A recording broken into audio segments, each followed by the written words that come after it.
There are a few exponent multiplication rules that we need to learn, and this first one is called product of powers. And it's called product of powers because we're multiplying two things together, product, and both of the things we're multiplying together have an exponent, a power. So we're taking the product of two things that have a power. So to understand this rule, we need to know when we have 2 squared, what does 2 squared mean? And 2 squared means 2 times 2. So then when we have 2 to the fourth, what does 2 to the fourth mean? Well, that means 2 times 2 times 2 times 2. Okay, multiply it by itself 4 times.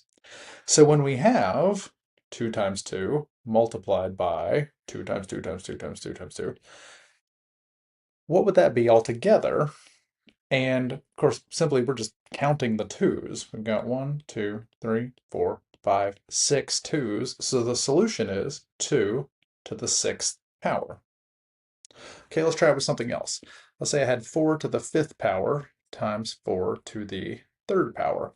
Okay, so 4 to the 5th power is 4 times 4 times 4 times 4 times 4. 4 times itself 5 times.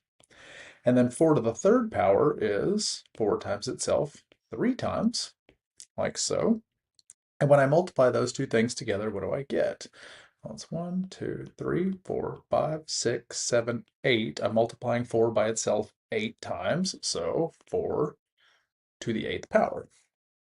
Okay, so what if I had 5 to the 197th power times 5 to the 643rd power?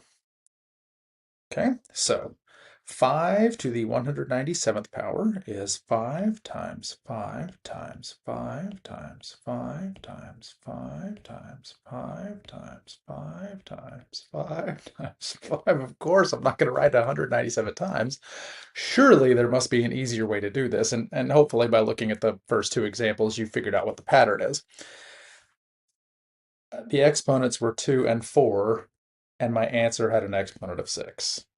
Here the exponents were 5 and 3, and my answer had an exponent of 8. So of course the rule is we're just adding the exponents. And I don't remember exactly what the fancy math formula looks like. I think it looks like this.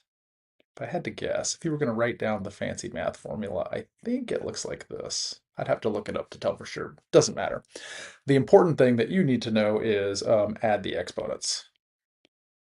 That's the important part, add exponents. Now, the only trick here is that in order to be allowed to add the exponents, the bases have to be the same. And if you forgot what the base is the big number. So these numbers right here, the A's, they'd both be A's. These are both 4s. These are both 2s. These are both 5s. The bases, if those are the same, I can add the exponents. If the bases are different, if I had something like 6 to the 3rd power times 4 to the 2nd power, I can't use this shortcut and add the exponents there. The bases aren't the same. This is not going to be like, I don't know, 24 to the 5th power, something weird like that. I'm not able to add the exponents if the bases are different. Okay, so that's it. That's the rule right here, is if the bases are set the same, you just add the exponents. So let's take this rule and let's see if we can do something a little more complicated. Let's try 6n to the 3rd power multiplied by 2n to the 7th power. So the bases have to be the same, and I'm going to break this down one piece at a time. First, I'm going to look at just the numbers, and the numbers here, the constants, are 6 and 2. Those do not have the same base.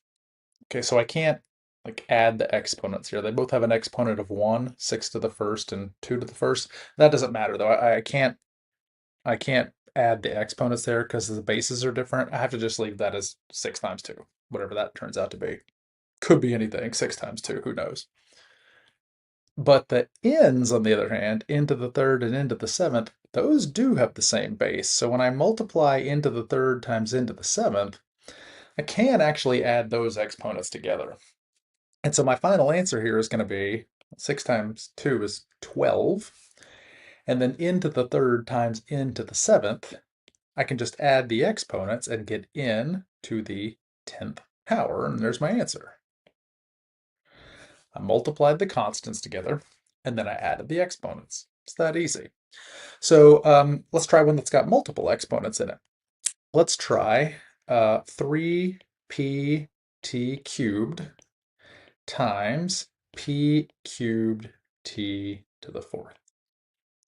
And again, we're going to look at this just one piece at a time. So let's start with the constant, which is 3. And I'm sorry to say there's no other constants in this problem, so the 3 is just going to live by himself. Sorry, 3. Then let's go ahead and look at the p's. So I've got a p and a p cubed. I can multiply those together because they have the same base. And then I'm going to look at the t's. I've got t cubed and t to the fourth. So that's t cubed times t to the fourth. And once I have them grouped up like this, if they have the same base, I can just add the exponent. So the 3 is just 3. P times p cubed is p to the fourth, because even though we don't write it, p is really p to the first power. So this is p to the fourth power. And then this is going to be t to the 3 plus 4 is 7, so t to the 7th power.